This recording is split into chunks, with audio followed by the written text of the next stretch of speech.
Welcome to the Trial Site News Roundup. Today in our episode, we have an update from the coverage we have done in India. Their fight against the Delta wave, the inclusion of ivermectin into their home medicine kits, and the World Health Organization's input on the matter and the fallout thereafter. We'll talk about Dr. Lenny DaCosta's interview and discussion about what impact ivermectin may have played in curbing the second Delta variant wave in India. Then, for our second story, we're going to talk about the FDA approving the first COVID-19 vaccine. While elation was there for many, some critics, including Peter Doshi, senior editor of the prestigious medical journal of the BMJ, asked the question, why is the FDA rushing? We'll discuss what's happening here. And so, from Trial Site News, I'm Adrian, and our episode starts now.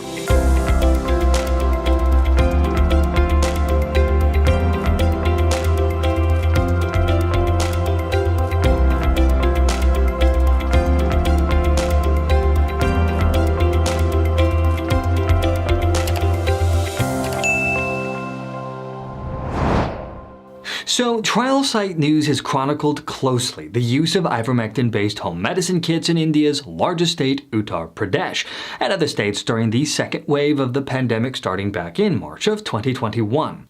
Now, we shared both here and on TrialSiteNews.com that by June, cases plummeted to what is today's far more contained situation. In fact, so impressive was the Indian effort in Uttar Pradesh that the World Health Organization reported on the success, with, however, the omission that state and local health authorities used ivermectin in their aggressive home-based test and treatment regimen. This, too, was also omitted in Western mainstream media or discounted as not proven by fact-checkers. And so, recently, a prominent Indian physician, Dr. Lenny DaCosta, went on the record to discuss the story of India involving ivermectin treatments there. The top geriatrician, preventative cardiologist, and anti-aging specialist from the coastal Indian state of Goa gave a breakdown of exactly how ivermectin was used and what, in fact, were the results. He also noted that the drug is still pervasively used despite media accounts to the contrary. Now, before we go further, it is important to note that currently the World Health Organization's official stance on the matter is as follows. The WHO advises that ivermectin only be used to treat COVID-19 within clinical trials. The reason being that current evidence on the use of ivermectin to treat COVID-19 patients is inconclusive. They recommend that until more data is available, the drug only should be used within clinical trials. And then, here in the States, the FDA also has issued warnings on the drug, which follows in tow with the WHO stance, as well as additional warnings against the use of the animal version of the drug in humans.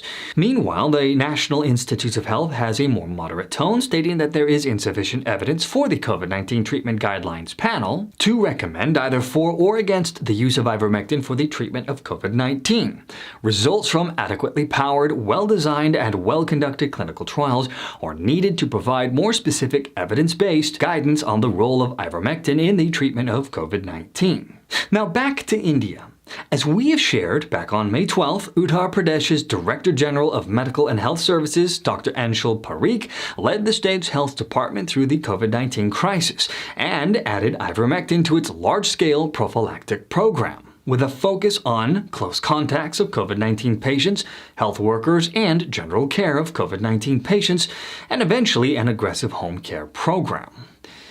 Now, by May 30th of 2021, we here at Trial Site News shared the incredible turnaround that the public health officials in Uttar Pradesh accomplished using the ivermectin-based home treatment protocol. Now, while the WHO continued to recognize the incredible work ongoing in India, they still omitted the use of ivermectin in their reports. Now, this of course led to many asking the question, why would such material information be omitted? So now let's turn to the interview with Dr. Lenny DaCosta.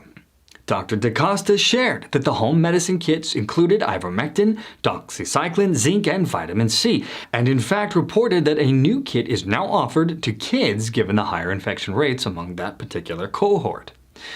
Now, touting the incredible turnaround, thanks to the aforementioned move by public health authorities in Uttar Pradesh, Dr. DaCosta shared that the rapid decline of these skyrocketing cases was due to the massive public health program, which involved the free home medicine kits.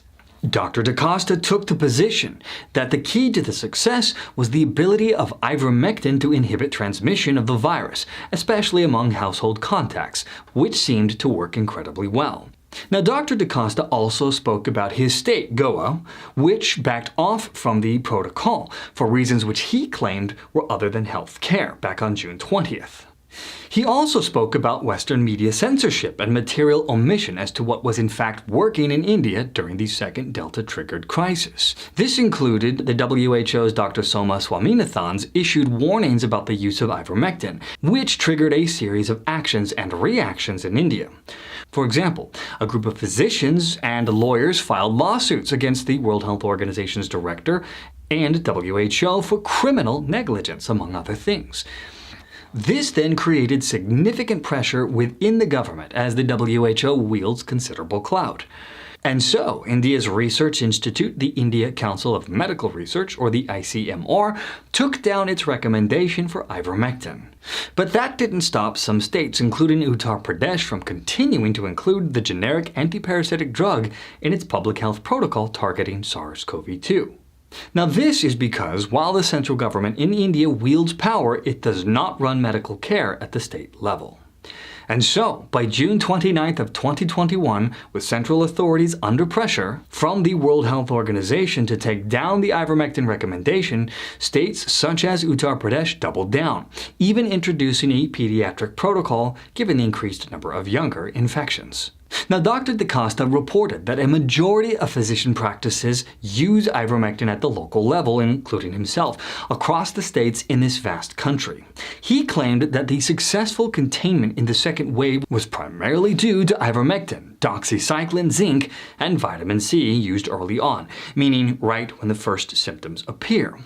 Now, according to the doctor, early care was the key to success in India, turning around the deadly second Delta variant-triggered wave. And so, the war against COVID-19 continues to rage in India. And as always, we'll keep you posted as the story continues to develop. Now, for our next story, the U.S. Food and Drug Administration approved the first COVID-19 vaccine.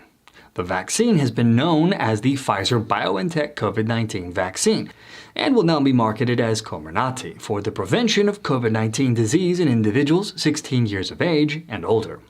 The vaccine also continues to be available under emergency use authorization, including for individuals 12 through 15 years of age and for the administration of a third dose in certain immunocompromised individuals.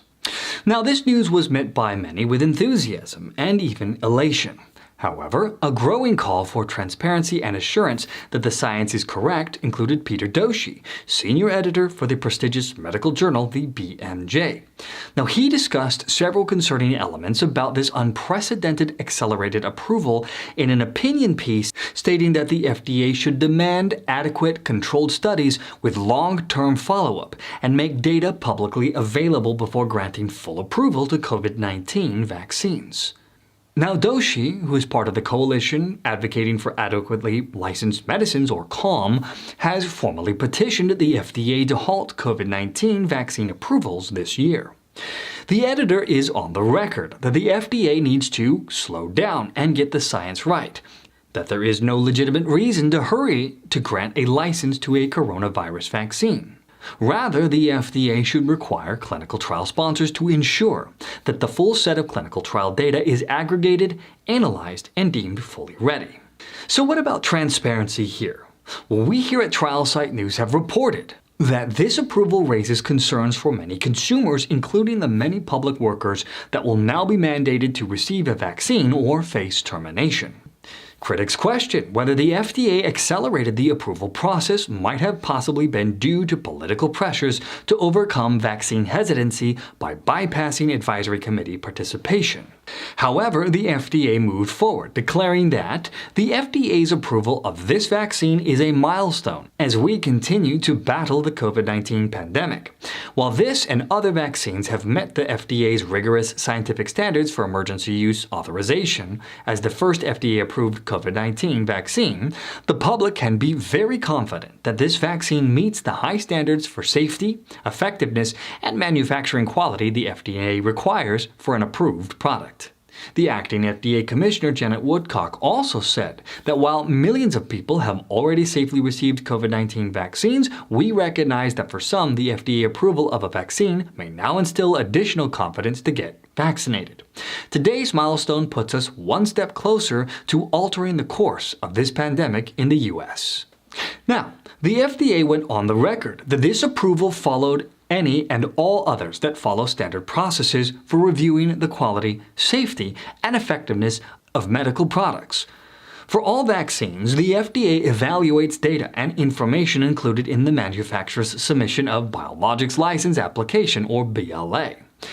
A BLA is a comprehensive document that is submitted to the agency, providing very specific requirements.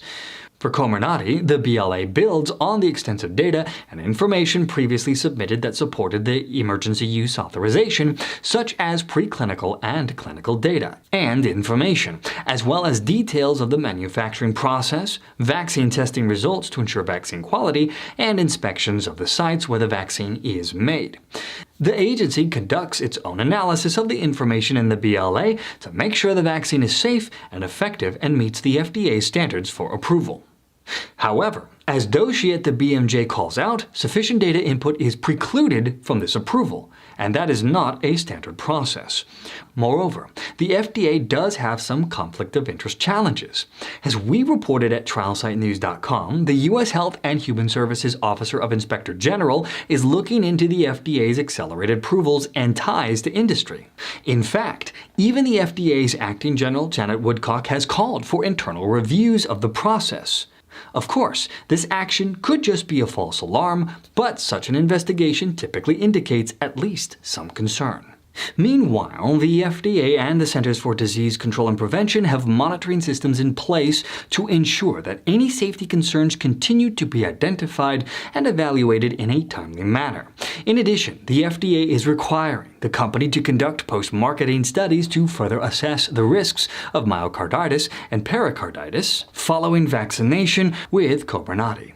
Now, these studies will include an evaluation of long-term outcomes among individuals who develop myocarditis following vaccination with the vaccine.